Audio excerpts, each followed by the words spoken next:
Jesus Christ. There's so many dog hairs.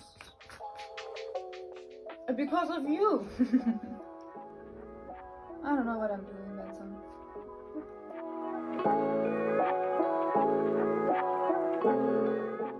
Hi everyone.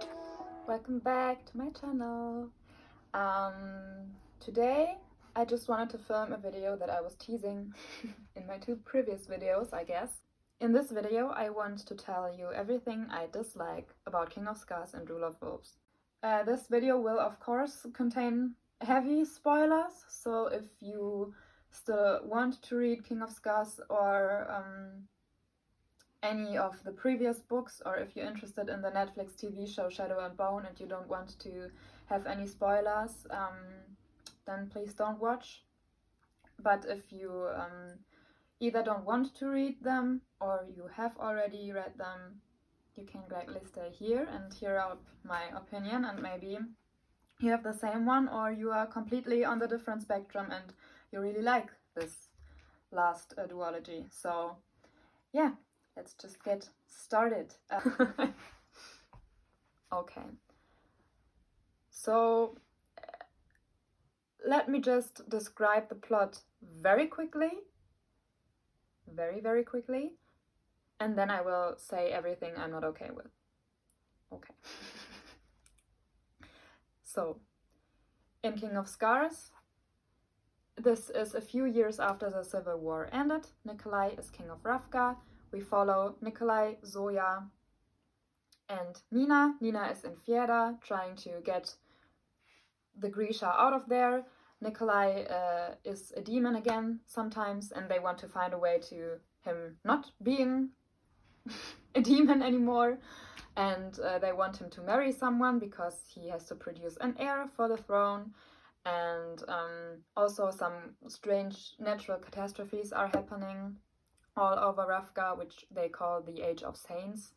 And there's also some kind of rebellion because some people believe in the Starless One and want him to be a saint, so they are making some kind of stress. I'm making stress, that's so German. So Nikolai and Zoya go on a mission to find a way to do a ritual which will get the demon out of Nikolai. Nina is in Fiera, discovers that there's kind of a factory where Grisha babies injected with parem are produced to be used as a weapon, and she wants to free all these women. And where she meets a girl she falls in love with, her name is Hen. That's the whole story. On the way to find this ritual, Zoya, Nikolai, and a monk called Yuri just disappear on the fold, and they appear in this kind of dimension in between the fold, where the previous fold, the fold doesn't exist anymore, where three saints are living, and they want to help them perform this ritual, but one of the saints was just a bad person and she wants to use this ritual to bring the Darkling back. So the Darkling is now living inside of Yuri. Nikolai still has the demon inside of him. Nina freed all the girls from the factory that never is talk of again. And that's basically King of Scars. And then in Rule of Wolves, they want to make peace again because there's a war being like kind of introduced. Nina kind of ended up in the Ice Court again because the girl she is falling in love with is the daughter of Jarl Brum, the guy who's responsible for Matthias dying and for her in the first place being captured back in Six of Crows. So now they have to figure out how to get rid of the Darkling. Nina has to figure out how to stop Fiera from fighting Ravka, and for them to accept Grisha because they haven't already. Okay, and then there is the war coming because Nina tried to stop it but she couldn't, and Nikolai hasn't enough people and it's just an unfair situation, and then they fight against each other, and then Zoya kind of turns into a dragon and makes such an impact that everyone just stops fighting. Nina thinks her girlfriend died, but actually she just killed the Freadan prince and tailored herself to look like him because she's also a Grisha. And she's the prince now. And then they have a talk in which they discuss that Nikolai can't be the king because he's not the rightful heir, and he just decides that Zoya has to be the queen because she's a powerful dragon now. And the Fjerdan prince, who's not the Fjerdan prince but Nina's girlfriend, just tells everyone, oh yeah, I think that's a good idea, I'm okay with it. And that's just all confusing. The Shu princess is not the queen anymore because her sister kind of got the grandma involved and told her that she was creating these soldiers with the help of Grisha and this drug, and the grandma wasn't okay with it. So you see, it's just a lot happening. A lot confusing things happening. Nikolai still is the demon, by the way, and that's kind of the end, but they still want to perform this ritual for Nikolai not to be the demon. That is the basically starting point of the whole story. So they go into the mountains because the Darkling told them to. They take the Darkling with them, by the way, because he's still there. And then they meet the people who are living there, and they say, no, actually, that's false information. This ritual doesn't exist, but you have to pick someone of you who will be trapped inside of a tree to make the fold stop spreading. Because, you know, the fold, wasted, dead land, there's nothing on there, and in the whole world there's just a kind of storm that just happens, and then everything turns into dust, exactly like the fold. And to stop this happening, someone has to suffer a lot of pain and be trapped inside of a tree. The Darkling volunteers to be the person because he says, oh well, I'm the only one who's immortal, so I will go inside of this tree. So he goes inside of this tree. Zoya touches the tree, and because she's a dragon right now, she's able to feel everything the Darkling is feeling, and that is making her so sad that she, in the end, after her coronation, decides that she wants to free the Darkling from this tree, and that Casbreaker should be the one to help her do so because they need a heart of a saint for this. Which is basically the plot all of the two books in I don't know how many minutes I just described it. I guess you can hear from the way I described the plot that there's a lot of things I'm just not okay with. And I just want to tell you about them right now. Okay, so the first thing is like, why is Nikolai the demon again? After, like, I don't know, 3 years of living peacefully. There was no talk of any of this in the Six of Crows series where they met them. And I just thought it was very strange. Then, the fact that Nikolai and Zoya would be a couple in the end was so obvious to me that it was just boring to read. You know? There was so much talk of them not being able to be a couple because the people would never accept a Grisha queen, and because they have to form an alliance with either Fjerda or the Shu. I don't know. From the beginning of the book, I knew that they will end up being together in the end. So it just wasn't interesting to me. You know? That's a big critique point for me. Another very big critique point for me is that the Darkling is just coming back from the dead. No! Why? He was my favorite character from the Shadow and Bone series, and you know, in my ideal thinking, he would have ended up with Alina and she would help him become a better person, you know, this cliche thing. But I was okay with him dying and the way he did. And that they just bring him back? No. I don't like it at all. Oh. The Nina storyline is just all over confusing and strange, because in the first place, I wasn't interested in reading about Nina. Then she kind of fell in love with this girl, and I was a little more interested in it.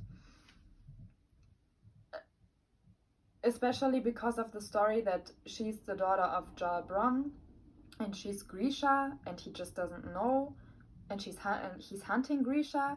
But also, I think it's kind of strange. Why did nobody notice that she's Grisha when she's living in the Ice Court, where everything is just... They have so many people and creatures, wolves, surrounding themselves who are trained to smell Grisha. Why does nobody notice that she is one of them? And then, but okay, you can't just put this thought in the back of your head. But then the fact, in the end, that she just killed the prince, tailored herself to look like the prince, and wants to be the prince from now on. Nobody can tell me that a mother won't notice that the person in front of her is not her son, but some strange girl. That's so unrealistic. I don't know. I mean, it's fantasy. It shouldn't be like the real life, of course, but some things have to be a little, able to make sense. Oh, no. But what made me angry the most is the fact that the last chapter was written in a way that it is leading up to another book, which will be another heist performed by Cas Brecker and his crew to get this heart to free the Darkling. And I don't like it. I don't like it at all, Leigh Bardugoh created such a beautiful universe with characters that are so important for me, and I loved reading the previous books, but enough is enough, I'm okay with everything and how it ended, and I like to continue the storyline in my head, and I will not be satisfied with anything else written on paper. So I don't want to read another heist story, because I don't want to know what she will make out of Cas and Inej, because I have I have my personal storyline for them created in my mind. It's just that it seems like only because these books became so popular, everyone will be trying to make the most profit out of them that will be possible. And I don't like this. Why not just, if in the grishaverse, write a story inside of this universe, but just create new characters, different people who aren't that used up already. I just think it can only be bad. What will happen in the next episodes? Either it's going to be the way everyone wanted it to be, and then it's kind of boring because everything is so easy to foresee, or it will be completely different, and then everyone will be angry because things didn't turn out like they wanted it to be. At least that's my opinion. I don't know how you see it. Maybe you are interested in reading about these characters again, but for me it's just like, it was a beautiful story. I will have it in my memory forever, and it's fine like this. Don't use these characters and just spin stories around them just because they are popular and people like them. I don't know. Maybe that's just my opinion. Maybe that's just how I see it, but it just made me angry. For me, it seems like the next book will not be written because there's a great story inside of someone's mind that wants to be on a piece of paper, but because someone realized that these characters and this universe is a very profitable piece of art to make, It seems like, it seems like this whole idea of the Grishaverse and all the characters inside of it is a lemon, and someone is just trying to squeeze every little bit of juice out of it that there is. And I don't like it. Just create another story, not the same one all over again. No, I don't want it. I mean, will I read the next book? Probably yes. Will I be angry after reading it? Probably yes. Will I read it anyway? Probably yes. But it's just, I don't know. I wish these last two books just didn't exist and the story would have been finished on paper and could have just been continued in my mind. And that's it. That's basically all I wanted to say. I am glad to hear your opinion about these books, if you have read them. And yeah, I hope you can enjoy the rest of your day. And I will see you in my next video. That will be hopefully a little less angry. Goodbye!